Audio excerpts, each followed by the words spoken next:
গায়ের বিচার আচার এইগুলো আমি করে থাকি।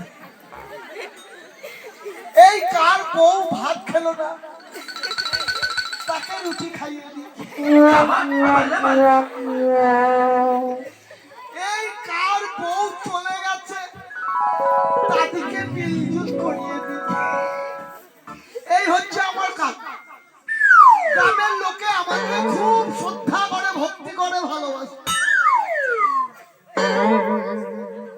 সেই আমি তিন করি।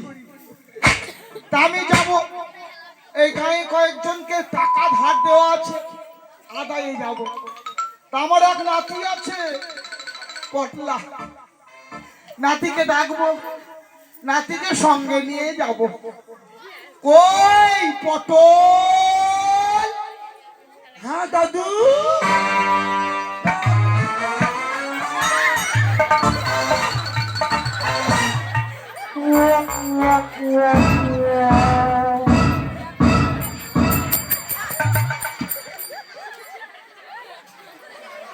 কি হলো পটল?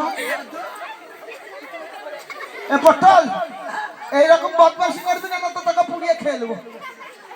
দাদু তুমি পটল তুলছো? না, পটল তুলতাম না, পটল আমি অনেকদিন আগেই তুলে ফেলেছি।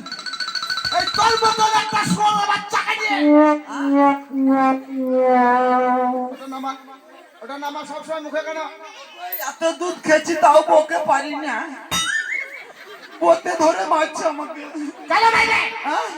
আমি মানা করে দেবো, আর মারবে না। তুমি মানা